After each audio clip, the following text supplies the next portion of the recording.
Do you really know why there is so much negativity around in the world, in relationships, in business, on TV, in news, and everything? Toxicity is just everywhere.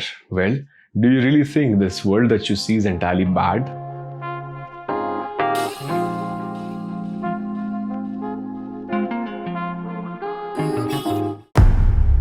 No, it's not. It's just that your focus between positives and negatives is not balanced. It's more inclined towards the negatives. The basic rule for anybody or anything to survive or sustain in this world is to maintain the balance between good and bad. You just can't survive in this world if you're entirely good or entirely bad. All that I'm talking about is to maintain this balance between negativity and positivity.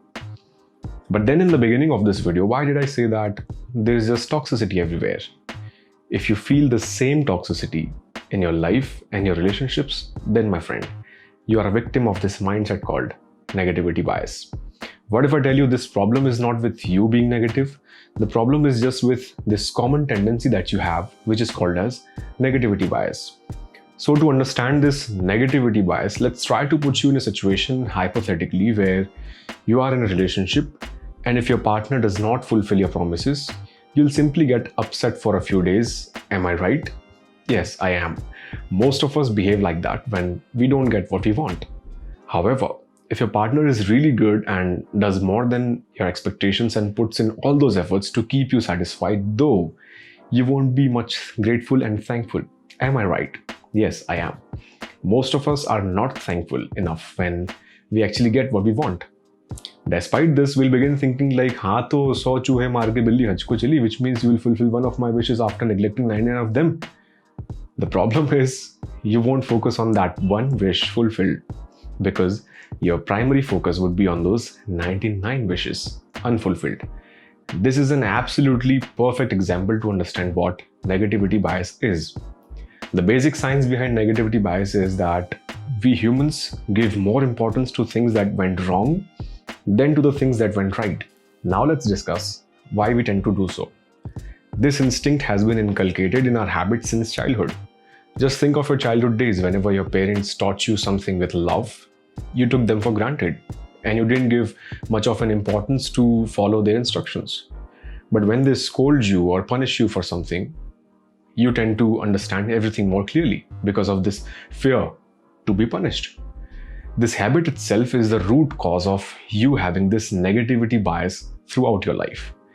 To put it in simple words, if your upbringing has been done like बच्चे प्यार से नहीं मार से सीखते हैं, then you will be more destined to have this negativity bias in your adulthood as well.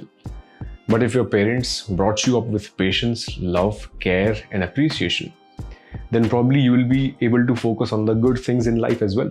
Look, हमारे past experiences ही हमारे thought process को shape करते हैं. So अगर आपके past experiences किसी चीज़ को लेकर ख़राब रहे हैं, तो आप आगे भी अगर किसी को कुछ सिखाओगे, तो आपके माइंड में यही होगा कि मैंने मार खा के सीखा है, इसका मतलब सभी लोग मार खा के ही सीखते हैं. प्यार से कोई काम नहीं बनना. इसीलिए आप भी इस नेगेटिव लेगेसी को कंटिन्यू करते हैं. Because for you, receiving negative feedback stimulates faster learning than positive feedback. Now let's talk about how to rectify this negativity bias. Focusing on the root cause.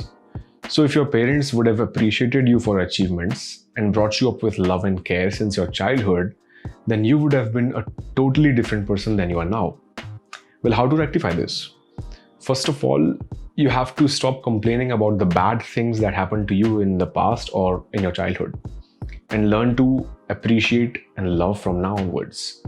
You don't have to carry forward that toxicity which was given to you by the people you were surrounded with in your past, right?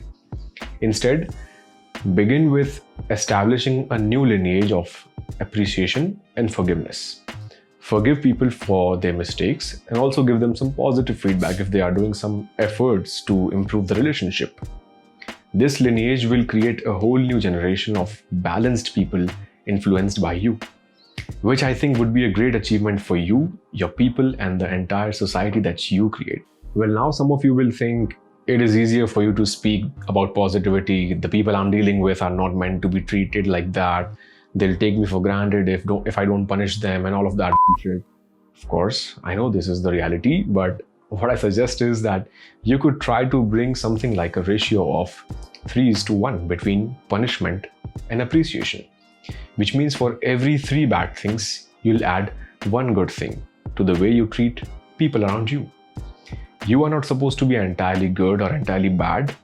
You just need to learn how to treat people and situations accordingly. I understand this reality that when you are entirely positive, people take you for granted, and when you are entirely negative, it becomes an invitation for new enemies. You won't be able to make good relationships. So the verdict based on the times that we are living in, this ratio of 3:1 for negatives and positives, is what I suggest. It is always going to be favorable for you to take a moment and realize the positive side of things as well. Just try to inculcate this ratio of 3:1 in each and every part of your life. If it's about your thoughts, make a habit of having 1 positive thought after 3 negative thoughts. If it's about your relationships, make a habit of 1 positive feedback after 3 negative feedbacks. Well, I just hope you got my point.